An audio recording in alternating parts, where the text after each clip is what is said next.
One of my stepkids snapped, "You're just another guy she'll dump." I took back the tuition, canceled insurance, and ended every freebie. College? Not without me. They always said it like a joke. Placeholder. A backup plan. Nothing permanent. Just a guy filling space until the real story resumed. Jake spat it during dinner, a fork still in his hand. "You're just a placeholder. She'll drop you too." He didn't shout. He didn't even look up. He just said it like a fact. Like gravity. And Liz? She didn't flinch. Didn't say a word. Just kept chewing. That was it. The moment. The clean snap of something tired and worn. Finally giving way. They wanted independence? Fine. They were getting it.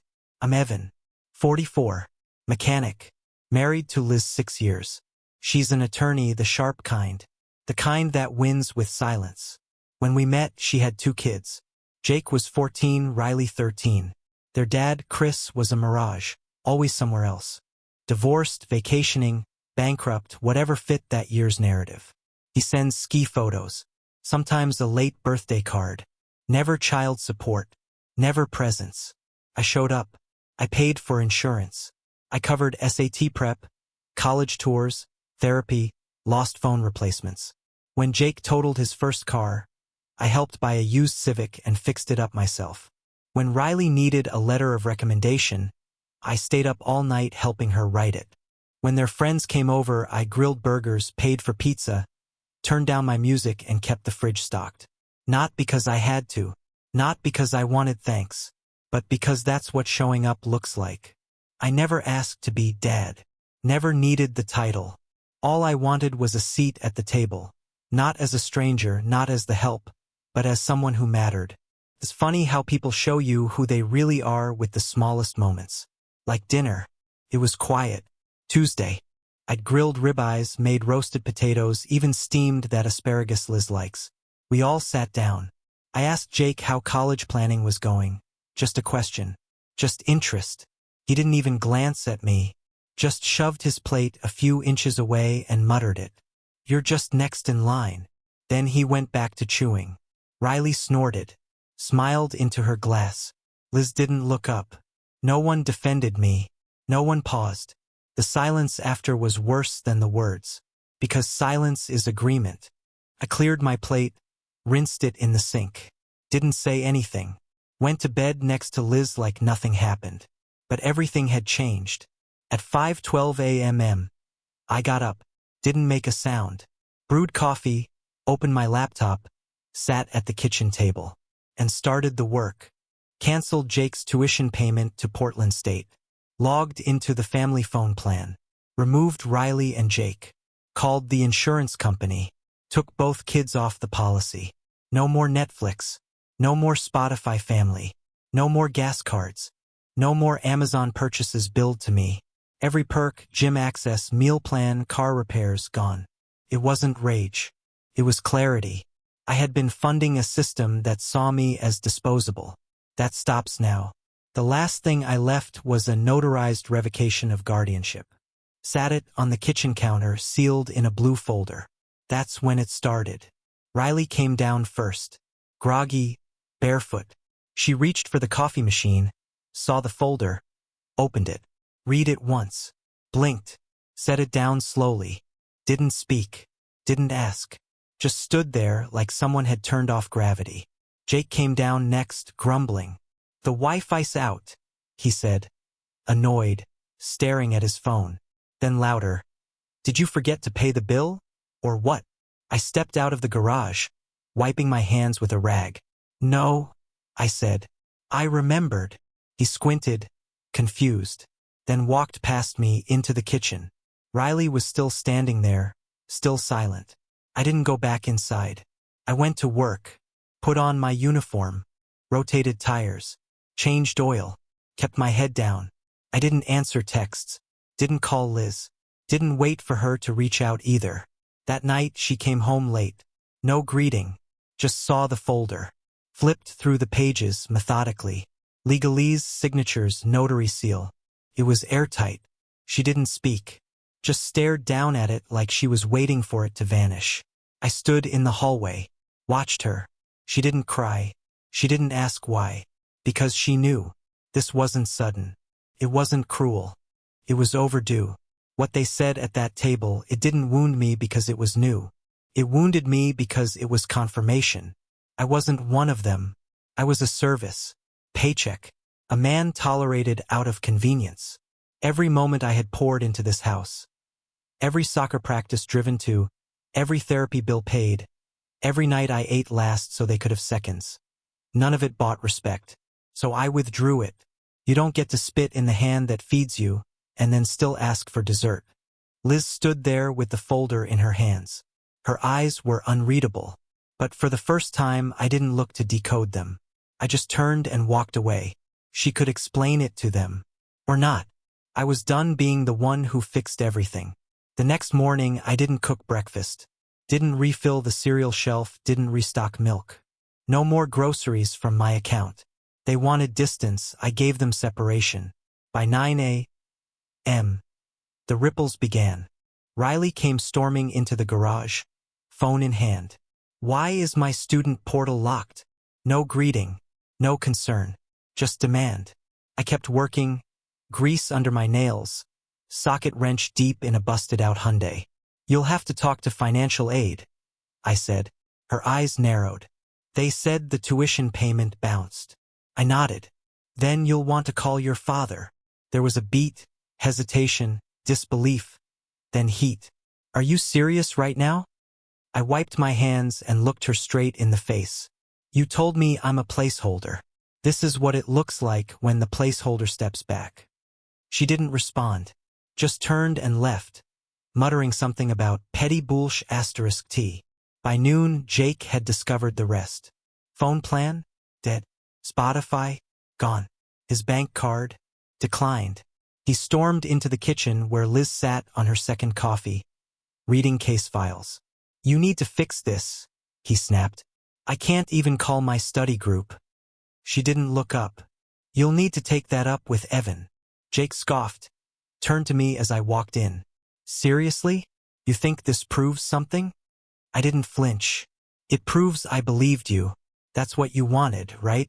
To be treated like adults? Well, adults pay their own bills. He rolled his eyes and left. Riley followed an hour later, slamming her door behind her. I went about my day like nothing was broken, because nothing of mine was. That night, Liz cornered me in the bedroom. You're really going through with this?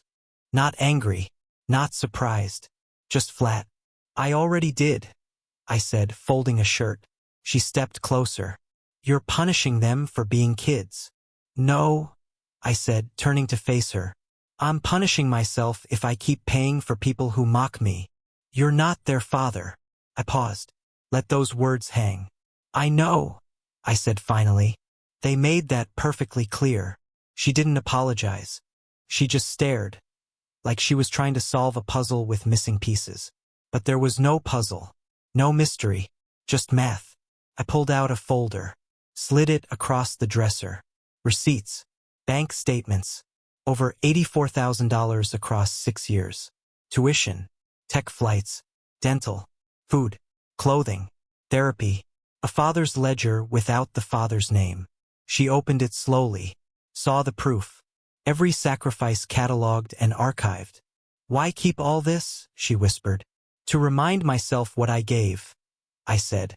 So I never let it be forgotten. For a moment, her mouth opened like she wanted to argue. Then it shut. There was nothing to say. The next day, I called both colleges. Spoke to the offices directly. Removed myself as guarantor. Sent a formal withdrawal of financial support. There was nothing illegal about it. I wasn't their legal parent anymore. Just a man who had paid out of goodwill. I followed up with the bank. Closed the joint youth accounts. Reversed the automatic transfers. Even canceled their gym keycards. Yes, I paid for those too. Then I wrote a letter. One to each kid. It read, You've asked for independence.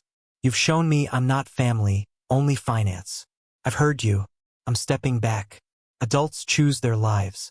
And this adult has chosen too. Evan. I didn't sign it, Dad. Never had that right. Never will. 2 days later, Chris texted me. Chris. You're destroying everything. Me. Do you even know where they go to school? Silence. No reply. Typical. For a week, the house buzzed like a hive that had lost its queen. Riley was on the phone constantly. Financial aid, admissions, campus housing. I overheard one call. She was trying to explain why the payment vanished. Her voice cracked once, then steadied. Jake sulked, mostly stayed in his room, blasted music loud enough to rattle the doorframe. One night he came into the living room, threw a letter on the coffee table. Tuition deferred. They're making me reapply for aid. I didn't look up from the newspaper. And he stood there fuming. You think this makes you the good guy? He spat. No, I said. It makes me the guy who stopped being a doormat. Liz tried to patch it, half-hearted calls to the colleges, a few emails. But nothing stuck. The decisions had been signed, sealed, and processed. The systems had moved on without me. One night she came into the garage. I was under the Tacoma, wrenching a rusted bolt. She leaned against the frame. They're scared, she said. Good, I muttered. Fear teaches. You don't mean that. I slid out, wiped my hands, stared her down.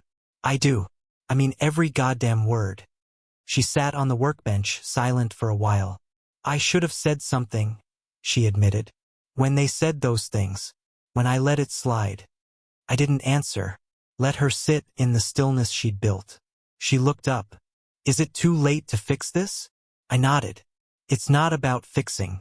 It's about respect. That door's closed until they knock. Later that night, I booked a cabin. 3 weeks. Lakeside. No Wi-Fi. No phone signal. Just air, water, and silence. Didn't tell anyone. Just left a note. Taking time. Don't call. Don't follow. Then I drove. Left the noise, the guilt, the unspoken expectations behind. The cabin was small. Wood smoke scented. Peaceful. I fished, read, slept without clenched teeth. Watched the wind move across the water like time itself slowing down. No texts, no alerts. The world forgot me, and I let it. In that stillness, I remembered who I was before I became their sponsor. Not father, not failure, just a man trying to love in a house that never made space for him. Week 2, I got a message. Riley, do you even realize what you've done? I stared at it for a long time. Didn't respond. She didn't message again. A few days later, Jake texted, "This isn't how families work." I deleted it, because this was how our family worked. Take. Then blame the hand that stopped giving. They weren't angry I left. They were angry I left with their safety net in my arms. On the last night, I sat on the porch. Moonlight over still water. Felt the old anger fading, replaced by something colder. Not hatred, not even grief. Indifference. And that, I realized, was freedom. I returned home quietly. The house was the same, but colder now. They avoided my eyes. Walked softer. The silence had changed. Riley had gotten a job. Jake too. Liz barely spoke. I didn't ask for explanations. Didn't offer forgiveness. Just moved through the space like a ghost with no more burdens to carry. Because I had dropped every one of them. I came back to a quiet house. Not peaceful. Not warm. Just quiet. Jake's door stayed closed. Riley's bedroom light flicked on and off at odd hours. Liz moved like a shadow, present, but not offering anything. Not warmth. Not remorse. Not answers. The first morning back, I made eggs. My usual onions, peppers over medium. Nobody joined me. Not even the dog. I didn't take it personally. I took it as proof. Riley was the first to fold. 2 days after I came back, she knocked on the garage door. "Can I talk to you?" I set down the wrench, wiped my hands on an old shirt, nodded. She stood in the doorway holding a box. Inside, a crumpled card, years old. Glitter peeling off the edges. Her name in scribbled cursive. To Evan. Thanks for believing in me. Her voice cracked. I made this when I got that A in chemistry. You stayed up with me for 2 nights. I don't even think I said thank you back then. I said nothing. Just stared at it. Her. at the cracks finally showing. She set the box down on the workbench. I didn't know how to appreciate you, she said. I got used to you being there. That's all. You were always there. Always fixing, always paying, always picking up the pieces. I waited. Finally, she asked, "Is it too late?" I looked at her, really looked. She wasn't crying, not begging, not manipulating. She was standing, owning it. So I spoke, slow and clear. Forgiveness isn't a check. It's a contract. It's renewed through actions. Not tears, not sentiment, action. She nodded. No money, I added. No perks. 3 months. Just conversations. If you want to talk, talk. If you want connection, earn it. The way you want me to. She agreed. We shook on it. Quietly. No hugging. No nostalgia. That was how healing started. Not with drama. Not with fireworks. Just truth. Jake took longer. He didn't speak to me for weeks. He moped. Slouched. Looked through me instead of at me. Then, one night I came home late. His car was up on the jack in the driveway. Put open. He was under it with a flashlight and the wrong wrench. I stood over him. Waited. After 10 minutes of fumbling, he muttered, "Do you know what size this is?" I crouched beside him. Handed him the right one. No lecture. No, I told you so. That's how it began. He started dropping by the garage more. First in silence. Then with questions. Then stories. Never apologies. But something better, effort. He picked up a part-time job at an auto shop across town. Bought his own tools. First time I saw a paycheck stub on the counter, I didn't say a word. Just smiled barely. Riley transferred schools. Cheaper. In-state. Got a campus job. Took public transit. I saw her packing her own lunch one morning, rice and beans in a stained Tupperware. She saw me watching and smirked. Beans and rice. Gotta earn my way.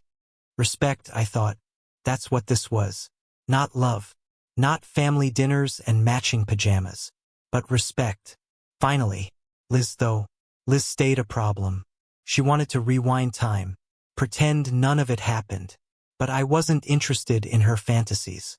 One Sunday morning, she brought me coffee in the garage. Her version of a white flag.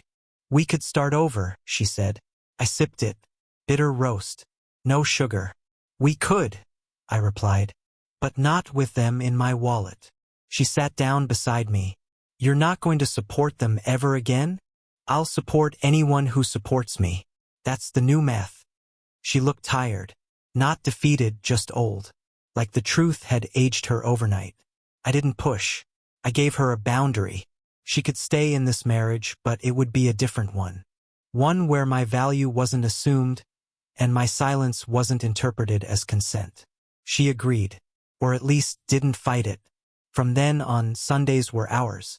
No phones, no errands, no kids. We'd sit on the porch with tea and talk about nothing. Or watch the trees. It wasn't romance. It was survival. We built a routine. A quiet, cautious rhythm.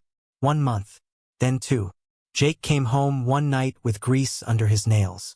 I finally got to work on a Mustang, he said. Old one. 1967. Things a mess. Convertible. He grinned. Hardtop, but close. He didn't ask for help. Just shared. I nodded. Keep your knuckles wrapped. That engine bay's tight. That was our version of bonding. Sharp, mechanical, honest. Riley kept her end too. Once a week, she came by just to talk. Never asked for money. Brought her own coffee. Told me about class, books, the professor who hated laptops. One night, she asked, "Why'd you do it? Why the cabin? Why disappear like that?" I looked her in the eye. Because I had to see who noticed I was gone. She didn't speak for a while. Just sat there, stirring her drink. Eventually, she said, "I did. We did. We just didn't know what to say." "That's the difference," I replied. "I've been saying it for 6 years. You all just started listening." There was no drama after that. No breakdowns. Just gradual rebuilding. But trust, once shattered, doesn't return whole. One evening, Jake knocked on the garage door. held up a paycheck. Thinking of saving up for trade school, he said. Good, I replied. You'll need a backup plan. He didn't flinch. Mechanics make good money. They do, I said. When they show up. He nodded, took the response in stride. He was learning. That was new. Riley sent me a link to her essay, a rewrite of the one I'd helped her draft back in high school. This one was sharper. Her voice was clearer. I gave her notes. She thanked me, not with obligation, but with sincerity. I forgot how much I used to rely on you, she said. But now I get it. You never had to. You chose to. I smiled. It's easier to see when the lights go off, I told her. 3 months passed. No requests for money. No passive-aggressive comments. No unearned expectations. Just interaction. Simple, human, flawed. Liz brought home a used chessboard one night. Thought it might be fun, she said. We played on Sundays. I never let her win. She never asked me to. Jake started bringing his girlfriend around. Didn't ask for money. Didn't ask for anything. Just wanted to know what oil to use in her Corolla. 10:30, I said. Synthetic. Thanks, he muttered. Appreciate it. That word, appreciate, hit me harder than I expected. Because in this house it used to be foreign. Now it was currency, and I didn't give it out unless it was earned. One night, Riley left a note on the kitchen table. 3 lines. No fluff. Thank you for setting boundaries. Thank you for showing me what real choice looks like. Thank you for walking away when you weren't respected. It was signed, Your daughter, not stepdaughter. Daughter. I didn't cry. I didn't frame it. But I read it twice. Then I put it in the drawer with the old receipts, the ones I used to measure my worth. That night I slept easier. Because for the first time they weren't just living off my labor. They were becoming people I could stand beside. Not because they were blood. Not because I married their mother. But because they earned their place. Same as I did. Same as anyone should. And that's the truth they never taught in those blended family brochures. Sometimes the only way to teach love is to leave. Not because you don't care. But because they need to know what the absence of your care feels like. So the next time they feel it again, they treat it like a gift. Not a given. Not an entitlement. A gift. 6 months passed. The house felt different now. Not louder. Not warmer. Just real. No more pretending. No more silent expectations. We all knew where we stood. Jake dropped out of college in October. Walked into the kitchen with his backpack and said, It's not for me. I didn't argue. Didn't flinch. I just nodded. What now? I asked. Auto shop, he said. They'll take me on full-time. I like the work. That was enough. He showed me his hands. Calloused, blistered, proud. The same way mine looked 20 years ago. Sometimes after work he'd swing by the garage. Not for advice. Just to sit. To breathe. He never asked for help. Never asked for money. He just wanted to be seen. And I let him. Riley stayed in school. Transferred to a local university. Took on a full load of courses and a part-time job at a bookstore. She came home some nights exhausted. Hair pulled up. Eyes heavy. But she never complained. She'd sit with me on the porch, sometimes talking, sometimes just watching the light fade through the trees. One night, she said, I didn't think I could do it on my own, but I can. I sipped my tea. You were never alone. You just didn't see the weight I was carrying until I put it down. She nodded. I see it now. We didn't become a family. Not in the way fairy tales promise. No group hugs. No family vacations. No corny holiday photos. But we became something else. We became honest. We became functional. We became survivors. Every boundary I drew stayed in place. Not out of bitterness. Out of necessity. I made it clear. I am not an ATM. I am not a fallback. I am not your emotional garbage bin. If you want to be in my life, bring something to the table besides appetite. Liz respected that. Eventually, our marriage didn't dissolve, but it stripped down to the frame. No illusions. No roles. Just 2 people choosing to stay week by week. We kept Sundays. Phone-free. Guilt-free. Ours. Sometimes we talked. Sometimes we didn't. But I noticed the change in her. She stopped asking me to be patient. Stopped expecting me to be the buffer between her and the kids. She started enforcing her own lines. The first time Jake snapped at her, she snapped back. I'm your mother, not your excuse. That shut him up fast. It wasn't about echoing me. It was about owning her part. She had watched me drown in sacrifice for 6 years, and now she was learning to swim herself. One afternoon, I came home and found a manila folder on the kitchen table. Inside, a handwritten list. Things Liz was now paying for. Her share of groceries. Her share of utilities. Her own line on the phone bill. At the bottom, because I should have done this sooner.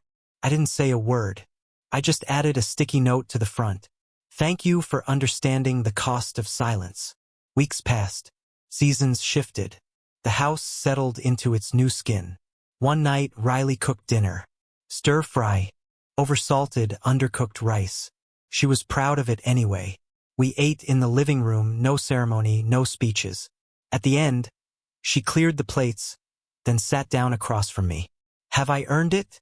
She asked. I raised an eyebrow. Your trust, she said. I didn't answer right away. I looked at her, really looked. Gone was the girl who rolled her eyes at every suggestion. Gone was the teenager who mocked the man who paid her bills. What sat across from me now was someone else. Someone built from scars and work and consequence. You're on the path, I said. Keep walking. She smiled. That was enough. Jake still struggled. Still had moments where he bristled. But he knew better now. He knew where the line was. And more importantly, he knew what happened when it was crossed. One Friday he came by the garage. Thinking about moving out, he said. Getting a place with some friends. I looked at him. You have savings? He nodded. Been putting away 20% of every check. I smiled. Smart. He rubbed the back of his neck. You ever think I'll be like you? I leaned against the bench. If you're lucky. He didn't laugh. Just nodded. Took that answer deep. That night, I found a note on my workbench. A ripped page from his ledger. Thanks for showing me the cost of disrespect. I needed the receipt. Signed J. Not your son. Just J. But that was enough. Because names don't matter. Actions do. Riley still leaves notes. Sometimes texts. Sometimes sticky pads stuck to the fridge. They all say the same thing in different words. Thank you for making it real. Thank you for not bending. Thank you for drawing blood when words failed. And I've learned to accept them. Not because they erase the years of being used, but because they prove something stuck. They learned. They changed. And so did I. I no longer feel the weight of their failure pressing against my ribs. I no longer lie awake wondering what else I could have done. Because the answer is simple. Nothing. I did it all. I carried them until my legs gave out.